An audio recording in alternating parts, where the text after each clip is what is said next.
À l'été 2019, après avoir terminé sa première année universitaire, une jeune fille de 18 ans, Isabella, est rentrée chez elle, située à la périphérie d'un village français caché entre les montagnes et une vaste forêt.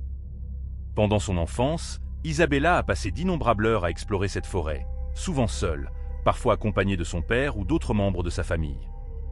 Elle connaissait chaque coin de la forêt comme si c'était sa propre maison. Son endroit préféré dans la forêt était un lac artificiel situé en plein cœur de la forêt. Bien qu'il ne soit pas de grande dimension, le lac offrait une vue époustouflante et un environnement de sérénité qu'Isabella adorait. Pour y arriver, elle prenait la voiture chez elle et conduisait quelques kilomètres sur la route. Elle se garait sur le bas-côté de la route, un endroit sans aucun signe indiquant la présence du lac. C'était un secret bien gardé qu'elle et sa famille avaient découvert, un sentier spécifique qui menait au lac. Elle laissait la voiture et marchait vers les arbres qui bordaient la route. Peu après être entrée dans la forêt et avoir traversé une dense végétation basse, elle arrivait à une clairière.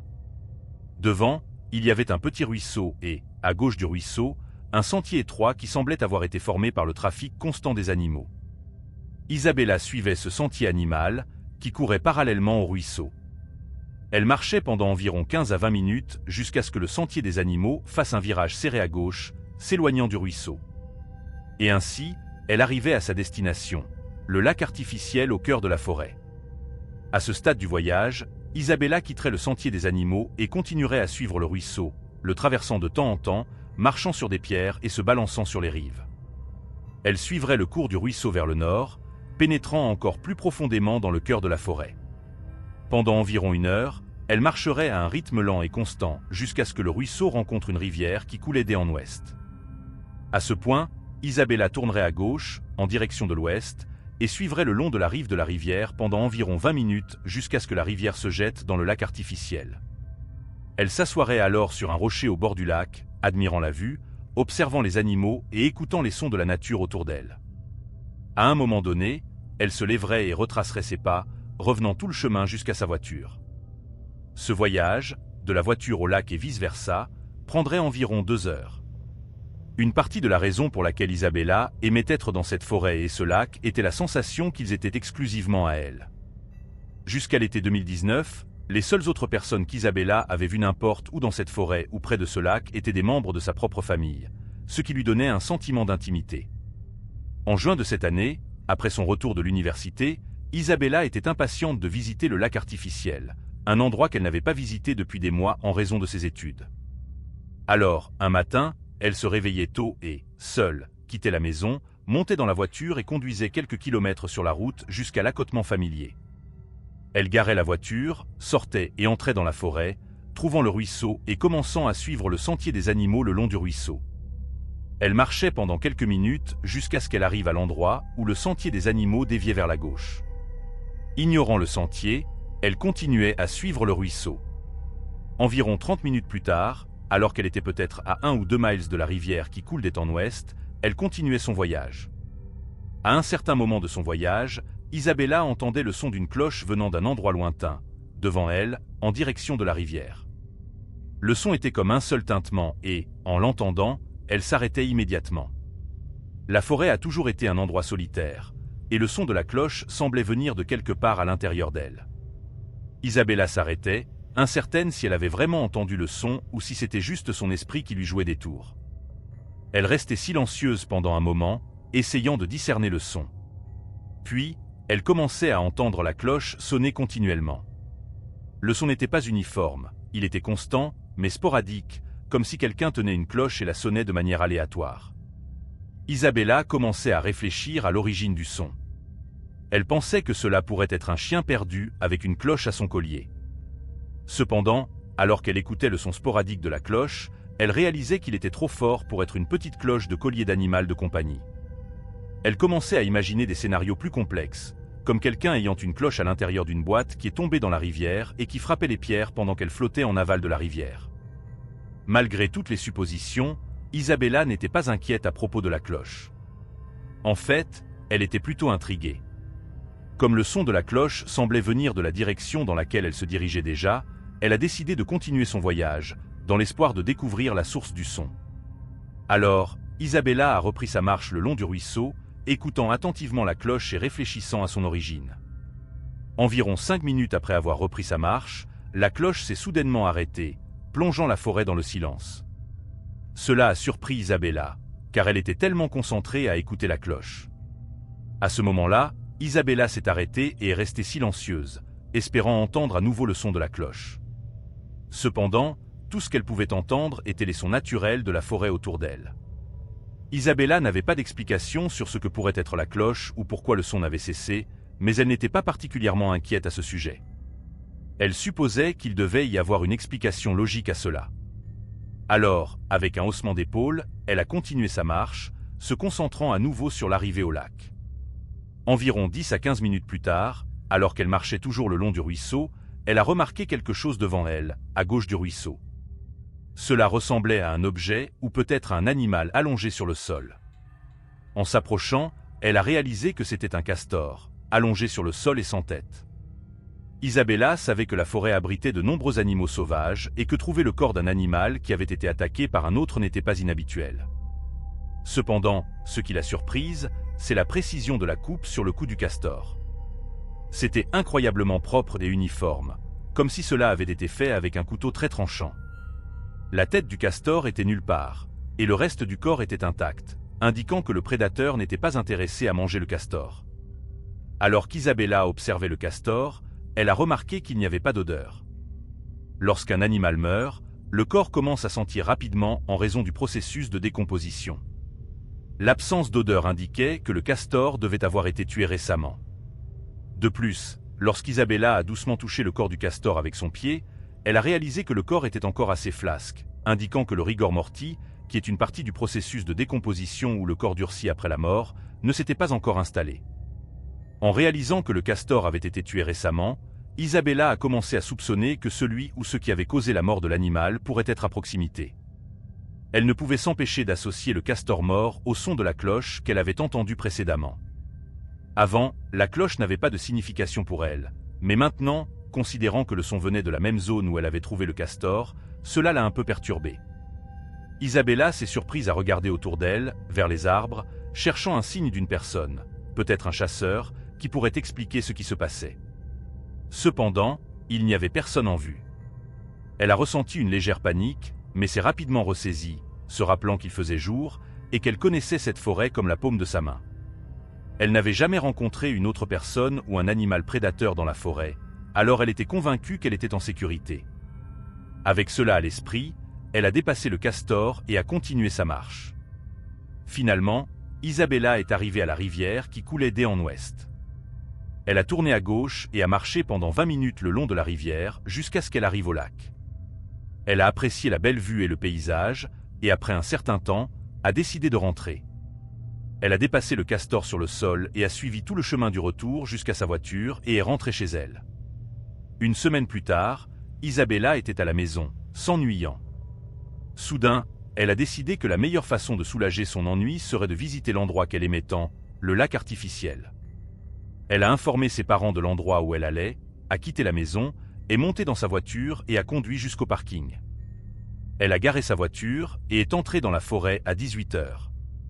Le coucher du soleil ce soir-là serait à 21 h, donc Isabella savait qu'elle devrait faire un voyage rapide pour ne pas rester coincée dans la forêt après la tombée de la nuit. Et ainsi, Isabella localise le sentier des animaux et le suit le long du ruisseau jusqu'au point où le sentier dévie vers la gauche. Cependant, elle choisit de continuer à suivre le ruisseau. Pendant qu'elle marche, elle commence à entendre le son lointain du tonnerre.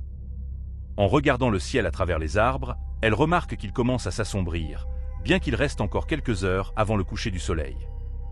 Entre le son du tonnerre et le ciel qui s'assombrit, elle réalise qu'une tempête approche. Cependant, sa détermination à atteindre le lac reste inébranlable. Au lieu d'abandonner et de rentrer chez elle, elle décide de courir le long du ruisseau pour atteindre le lac le plus rapidement possible. Presque immédiatement, les premières gouttes de pluie commencent à tomber. Lorsqu'elle passe devant le corps du castor sur le sol, la pluie commence à tomber plus fort. Environ 15 minutes après avoir passé le corps du castor, elle arrive à la rivière qui coule d'est en ouest. Il pleut fort, mais Isabella se tourne vers la rivière et continue à marcher vers l'ouest en direction du lac artificiel, déterminée à terminer son voyage. Cependant, seulement 1 ou 2 minutes dans cette dernière étape de son voyage, elle s'arrête et regarde sa montre. Il est déjà plus de 8 heures et elle réalise que si elle fait demi-tour maintenant, il lui faudra plus d'1 heure pour retourner à la voiture. Le soleil se couche à 21 heures, donc elle sait qu'elle devra naviguer dans la forêt la nuit, même si ce n'est que pour une courte période de temps. Si elle continue jusqu'au lac puis retourne à la voiture, elle sera dans la forêt après la tombée de la nuit pendant longtemps, peut-être même 1 heure. Elle réfléchit à cela, sachant qu'elle est confiante qu'elle peut le faire, mais il pleut aussi à verse et elle a froid. Si elle se perd, cela pourrait devenir une situation très dangereuse. Après avoir considéré tout cela, elle décide finalement que, aussi tentant que cela puisse être de continuer, elle doit faire demi-tour et rentrer.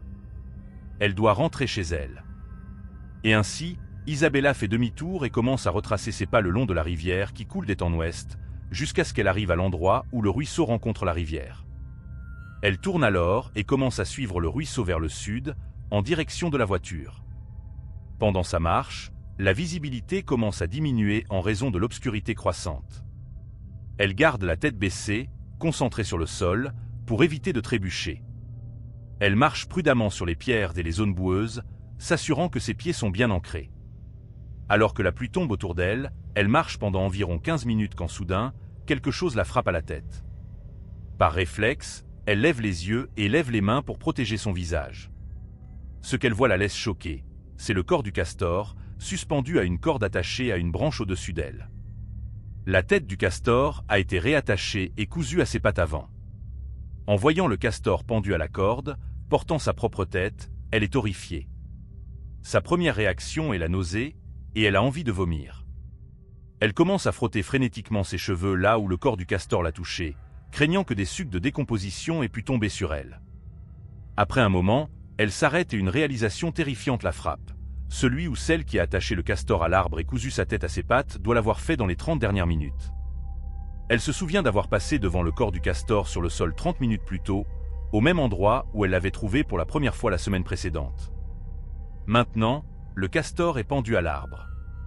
Avec cette prise de conscience, Isabella comprend que celui ou celle qui a fait cela est probablement encore à proximité. À ce stade, il commence à faire sombre, la pluie tombe autour d'elle, et elle commence à regarder autour d'elle, cherchant un signe de qui aurait pu faire cela. En regardant autour d'elle, tout ce qu'Isabella peut voir, c'est la forêt sombre dans toutes les directions. Elle sait que même si elle court, il lui faudra au moins 1 heure pour arriver à la voiture. Soudain, elle ressent une panique totale. Dans un effort pour se calmer, elle se dit qu'elle doit sortir de là, mais qu'elle doit marcher, pas courir, pour éviter de transformer la situation en un cauchemar complet. Alors, elle contourne le corps pendu du castor et commence à marcher le long du ruisseau. Dès qu'elle passe devant le corps du castor, elle sent les poils de sa nuque se dresser. Elle peut entendre un mouvement derrière elle. Cela pourrait être un cerf ou un autre animal, mais elle a trop peur de se retourner pour regarder. Même en essayant de se calmer et de continuer à marcher, en se disant qu'elle est en sécurité et qu'elle imagine seulement des choses, elle peut sentir qu'elle commence à accélérer le pas. Finalement, elle court le long du ruisseau, fuyant le castor et tout ce qui pourrait bouger dans cette zone. À un moment donné, elle est tellement essoufflée d'avoir couru si vite qu'elle doit s'arrêter, peut-être 5 ou 6 minutes après avoir passé le castor. Dès qu'elle s'arrête et continue à marcher, sans se retourner, elle entend à nouveau le son de la cloche. C'est exactement le même son constant et sporadique qu'elle avait entendu la semaine précédente. Cependant, dans son état de panique, elle ne pouvait pas identifier d'où venait le son. Elle avait tellement peur que son anxiété était à son comble. Elle ne savait pas si le son venait de derrière elle ou d'un endroit à côté. Maintenant, l'obscurité totale enveloppe la forêt. Isabella est envahie par la peur, craignant qu'il y ait quelqu'un ou quelque chose derrière elle, peut-être la même entité qui a attaché le castor. Elle craint d'être observée, mais elle ne peut rien voir dans l'obscurité. Bien qu'elle soit essoufflée et ait du mal à respirer, elle commence à courir aussi vite qu'elle le peut. Alors qu'elle court, elle trébuche et tombe sur des pierres, car elle ne regarde pas vraiment où elle va. Au loin et autour d'elle, elle entend le son de la cloche qui sonne et quelque chose qui bouge dans la forêt derrière elle. Dans sa panique, elle sort son téléphone de sa poche, et pendant qu'elle court, elle appelle son père. Elle met le téléphone à son oreille, pleurant et haletant, à peine capable de respirer. Quand son père répond, elle ressent un immense soulagement en entendant sa voix, mais elle n'arrive pas à former une phrase complète. Elle se met juste à pleurer, à pleurer et à supplier son père. « Et papa, viens dans la forêt, retrouve-moi à l'endroit où le sentier dévie du ruisseau. Retrouve-moi là. Il y a quelqu'un dans la forêt qui me poursuit et je ne peux pas les voir. » De l'autre côté de la ligne, le père d'Isabella est stupéfait par la situation, mais la peur évidente dans la voix de sa fille le fait agir rapidement. Sans poser de questions, il lui dit de rester en ligne et qu'il est en route pour la retrouver. Lui et la mère d'Isabella, avec Isabella toujours en ligne, sortent précipitamment de la maison, montent dans la voiture et accélèrent sur la route. Ils se garent à côté de la voiture d'Isabella et courent vers la forêt. Alors qu'ils courent, ils peuvent entendre au loin dans la forêt le son de la cloche, la même cloche qu'Isabella a mentionnée au téléphone. Ils peuvent entendre les cris d'Isabella au téléphone, la suppliant de venir dans la forêt et de la sauver. Les parents courent dans la forêt et commencent à courir le long de la rivière. Cependant, Isabella, qui était au milieu de la forêt, était encore à 10 ou 15 minutes de ses parents. Elle pouvait à peine courir à ce moment-là, elle était épuisée et presque sans énergie. Alors qu'elle se rapprochait de plus en plus de ses parents, le son sporadique de la cloche devenait de plus en plus fort et plus fort, comme si ce qui causait le son s'approchait d'elle. Elle pouvait entendre derrière elle le bruit de brindilles et de branches qui se brisaient, comme si quelque chose bougeait dans sa direction.